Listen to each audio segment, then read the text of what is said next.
శ్రీ కోయ ఎల్లమ్మ తల్లి జ్యోతిష్యాలయం ఫోన్ ద్వారానే జ్యోతిష్యం చెప్పబడును. విద్య, ఉద్యోగం, వ్యాపారం, ప్రేమించిన వారు దూరం అవ్వటం, భార్యాభర్తల మధ్య గొడవలు, అత్తాకోడళ్ల మధ్య మనస్పర్ధలు, కుటుంబ సమస్యలు, ఆర్థిక సమస్యలు, పెళ్లి కుదరకపోవడం, సంతానం ఆలస్యం కావడం, స్త్రీ పురుష వశీకరణం, చెడు ప్రయోగ నివారణ మొదలగు ఎటువంటి సమస్యలకైనా పరిష్కారం చూపగలరు. స్త్రీ పురుషులకు ఎటువంటి సమస్యలున్నా నమ్మకంతో కాల్ చేయండి. 9014339338. ఛానల్లోకి తిరిగి స్వాగతం అండి. తుల రాశి వారి జాతకులు మే మాసంలో 6వ తేదీ మంగళవారం తిథి నాడు. ఈ తిథి మీకు అస్సలు కలిసి రాదండి. మీరు చెవులు రెక్కించి ఈ మాటను వినండి. పదే పదే ఈ మాటను ఈ రోజున నెమరు వేసుకుని జాగ్రత్త వహించండి. ఒక స్త్రీ మీ మీద దాడి చేస్తుంది. మిమ్మల్ని కొట్టినంత పని చేస్తుంది, తిట్టినంత పని చేస్తుంది. ఏ రూపంలో అయినా దాడి జరగడం పక్కాగా జరుగుతుంది. ఈ దాడి వల్ల నష్టం కలిగేది వారికి అయినా కూడా అస్సలు ఆలోచించదు. మీకు ఎంత నష్టం జరుగుతుంది అనేదే ఆలోచిస్తుంది. మీకు కలిగే నష్టం వారికి తృప్తిని ఇస్తుంది. అస్సలు అశ్రద్ధ వహించకుండా వీడియో చూడండి. ఆ స్త్రీ నుంచి దూరం దూరం పారిపోండి. వారు అపార్థం చేసుకున్న స్త్రీ కావచ్చు, లేదా మీ మీద కక్ష కట్టిన స్త్రీ కావచ్చు. నరకక్ష ఇది, జాగ్రత్త. నరకక్ష అంటే నర దృష్టి కన్నా ఎక్కువగా ఉంటుంది. వీరి యొక్క శాపం తగిలింది. అజాగ్రత్త వహించకుండా వీడియోని పూర్తిగా చూడండి. అప్పుడే మేము ఏం చెప్పబోతున్నామో మీకు అర్థమవుతుంది. వీడియో నచ్చితే తప్పకుండా లైక్ చేయండి. మీ లైక్ మాకెంతో సపోర్ట్ అండ్ ఎంకరేజ్మెంట్ గా ఉంటుంది. వీరి యొక్క తత్వం గురించి మనం వివరంగా చెప్పుకోవాల్సిన అవసరమే లేదండి. చాలా మంచి వ్యక్తులు, మంచి పనులు చేస్తారు. అందరి నోట్లో నానుతూ ఉంటారు.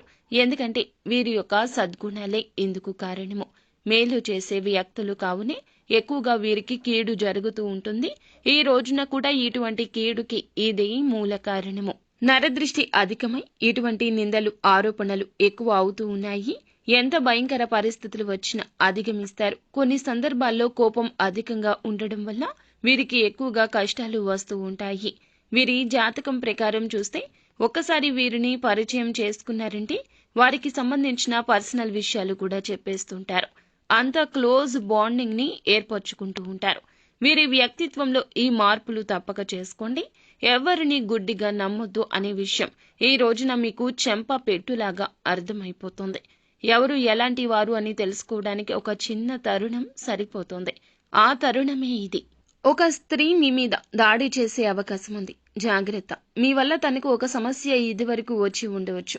మీరు కావాలని చేసినా చేయకపోయినా మీ వల్ల ఒక సమస్యను ఎదుర్కొన్నారు. అది మీ యొక్క బంధువుల్లో ఉన్న స్త్రీ కావచ్చు, ఇరుగు పొరుగున ఉన్న వారు కావచ్చు, పని చేసే చోట. ఇలా మీరు ఉదయం లేచి బయటికి వెళ్లి ఎక్కడెక్కడో తిరిగి వస్తూ ఉంటారు.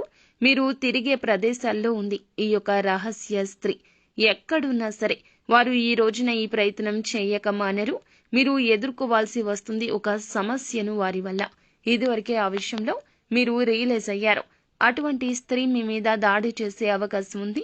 మీ దగ్గరకు వచ్చి మీ పైన ఆరోపణలు చేస్తుంది. ఒక నిందను తన కారణంగా మీరు మోయాల్సి వస్తుంది. ఈ అంశంలో జాగ్రత్త. ఎవరికి ఎటువంటి హాని చెయ్యదు. పరోక్షంగా అయినా సరే తను బాధపడ్డానికి కారణం మీరు కావద్దు. ఖచ్చితంగా కారణమైతే క్షమాపణలు చెప్పేయండి. మీ వల్ల తనకు సమస్య వచ్చింది కాబట్టి తప్పక మీరు రియలైజ్ అవ్వండి. చల్లబరచడానికి వారిని ప్రయత్నించండి. ఇలా చేయడం ఉత్తమం. ఈగోతో పోతే గనక, గర్వంగా మాట్లాడారు అంటే గనక గోటితో పోయేదాన్ని గొడ్డలి వరకు తెచ్చుకున్నట్లే అవుతుంది. పోలీస్ కేసుల వరకు వెళ్ళొచ్చు. మీ యొక్క బంధాలను ముగించేస్తుంది ఆ యొక్క స్త్రీ. అయిన వారిని దూరం చేసేస్తుంది. మీ జీవితంలో పరపతిని తగ్గించేస్తుంది. మీ మీద లేనిపోని ఆరోపణలు చేసేస్తుంది. ప్రపంచ వ్యాప్తంగా సమాజం మొత్తం కూడాను మిమ్మల్ని చులకనగా చూసేస్తుంది. అయితే మిగతా అంశాలు చూస్తే గనక లాభసాటి ఫలితాలు జీవితంలో కనిపిస్తున్నాయి. వ్యాపారంలో మెళకువలు నేర్చుకునేందుకు ఒక అవకాశం వస్తుంది, ఉపయోగించుకోండి. వ్యాపారంలో అంచెలంచెలుగా అభివృద్ధి పదంలో వెళ్లడానికి కుటుంబ సభ్యుల యొక్క మద్దతు కూడా లభిస్తుంది. కొన్ని మార్పులు చేర్పులు చేయాలంటూ నిర్ణయం తీసుకోబోతున్నారు. అలాగే చాలా కాలంగా అనారోగ్య సమస్యలతో బాధపడుతున్న వారికి కాస్త ఉపశమనం అయితే లభిస్తుంది. ఊరట ఉంటుంది. అనారోగ్య సమస్యలకు సొల్యూషన్ ని పొందుకుంటారు. ఇంట్లో వృద్ధులు ఉంటే గనక వారి ఆరోగ్య విషయంలో కాస్త శ్రద్ధ వహించండి. ఆస్తమా కానీ, ఊపిరితిత్తుల సమస్యలు కానీ, శ్వాస సంబంధిత సమస్యలు వచ్చినప్పుడు వెంటనే ఆలస్యం లేకుండా వైద్యులను సంప్రదించడం ఉత్తమం అని చెప్పడం జరుగుతుంది. ఉద్యోగస్తులకు పై అధికారుల నుంచి ప్రశంసలు దక్కబోతున్నాయి. చాలా కాలంగా పడిగాపులు కాశారు, ఎంతో శ్రమపడ్డారు, అధికారులు గుర్తించడం లేదంటూ బాధపడ్డారు. అటువంటి వారికి పై అధికారుల నుండి ప్రశంసలు దక్కుతాయి. వ్యాపారంలో గుర్తింపు లభించే అవకాశం కూడా కానవస్తోంది. ఈ విధంగా అనుకూల ప్రతికూల ఫలితాల మిశ్రమంగా ఈ రోజు గడవబోతోంది. అయితే ఈ రాశి వ్యక్తులు నిత్యం శివారాధన తప్పనిసరిగా చేసుకోండి. వీలైతే హనుమాన్ చాలీసాను నిత్యము పఠించండి.